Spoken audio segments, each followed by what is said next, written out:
The Galactic Republic was a complex and some might say convoluted government.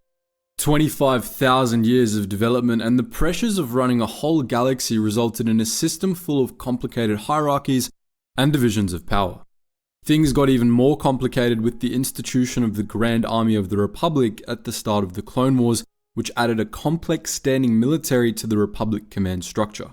We've discussed the ranks and structures of the GAR before, as well as the way the Senate worked, but there's still large parts of the Republic command structure we've yet to address, which is what we'll be doing in this video.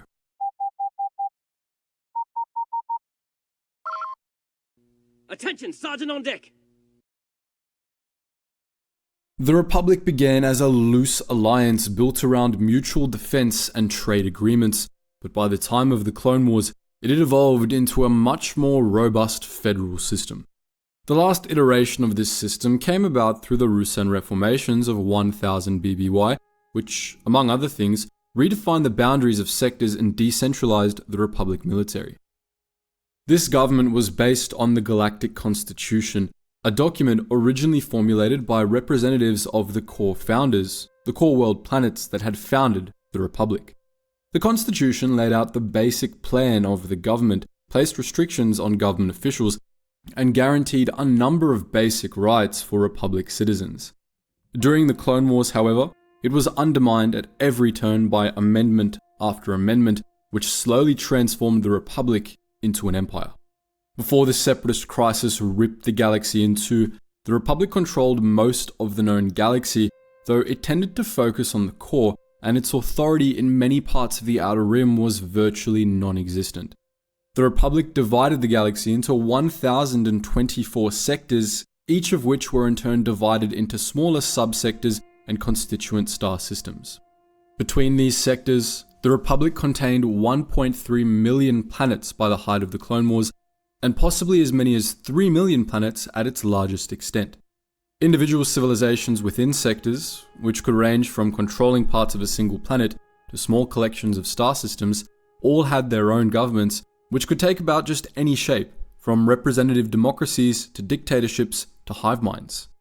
These local governments made up the lowest level of the Republic federal system. They were organized under sector and subsector governments, which were more uniform, but still differed in structure depending on the preferences of their constituents. It was these sector governments that the Republic gave representation in the Senate. The Republic's federal government relegated itself to handling affairs that crossed sector borders, for the most part, leaving internal sector affairs to the sector governments to handle.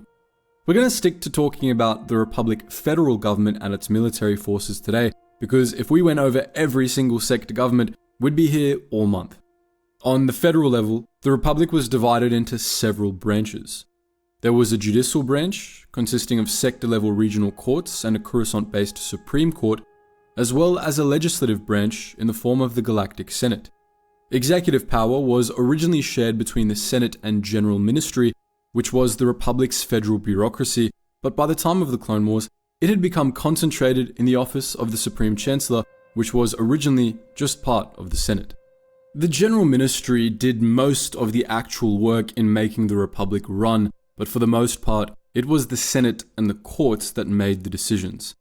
The Senate, as you surely know, was infamously corrupt and ineffective, but believe it or not, the Republic's Supreme Court was way worse. Housed in the Galactic Courts of Justice building in the Coruscant Government District, the Supreme Court was the Republic's court of last resort, and also the court responsible for trying particularly high-profile cases. It consisted of several justices led by a Chief Justice who were appointed by the Senate. None of that's particularly radical. What's noteworthy about the court is the number of justices it consisted of. 12 justices sat on the Republic's Supreme Court, an even number, which meant it was possible for decisions in the Supreme Court to come to a tie. This alone makes the Republic Supreme Court one of the dumbest possible government bodies ever conceived, and it made the court incredibly ineffective, prone to deadlocks that would only be broken if one of the justices died or was removed from office. The most important part of the Republic, obviously, was the Galactic Senate. The Senate was composed of about 2,000 senatorial delegations, each of which got their own pod in the Senate building. Each of the Republic's 1,024 sectors received a Senate delegation, while delegations were also given to certain powerful local governments, particularly core worlds, as well as political bodies and even corporations.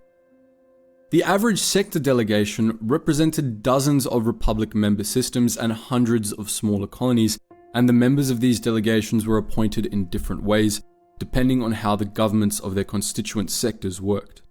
Each Senate delegation included one senator, who was the only member of the delegation with formal voting power. Most of the time, they were accompanied in the Senate by advisors and aides, as well as by representatives. Most Senate delegations featured multiple associate planetary representatives who served as the voices of specific constituent demographics. Typically, representatives were appointed to give minority groups within certain sectors a voice in the Senate, as was the case for Jar Jar Binks. Diplomats, local religious, corporate, and political leaders, and other prominent figures could be appointed to Senate delegations as well. Any member of a senatorial delegation was allowed to address the Senate during sessions, though, as aforementioned, only the senators themselves could vote. The Senate was led by the Supreme Chancellor, who was elected from the ranks of the Senate by the Senate itself. The Chancellor doubled as the President of the Republic, but this title was largely meaningless, at least until the Republic's final decade. Chancellors were figureheads for most of Republic history, with minimal executive power.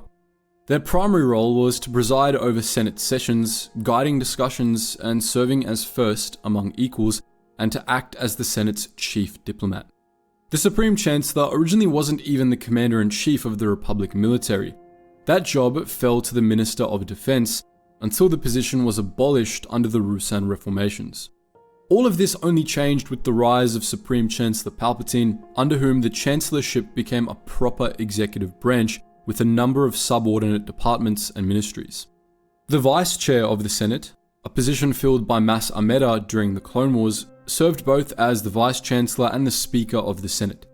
The Vice Chair maintained order and cast tie-breaking votes when needed. Before the rise of Palpatine, the position of Vice Chair was actually considered to be more powerful than that of Supreme Chancellor, something that factions of senators often exploited. Frequently, the Vice Chair would be of a different political faction from the Supreme Chancellor as a check on the Chancellor's power, something that, in practice, really just made the Senate even more ineffective. The Supreme Chancellor, the Vice Chair, and the Chancellor's staff aide, position filled by Sly Moore during the Clone Wars, worked in tandem to oversee the Senate from the building's central podium. Sly Moore, Palpatine's staff aide, managed the Republic's rapidly growing executive branch, overseeing the different ministries and departments that were now run directly by the office of the Supreme Chancellor.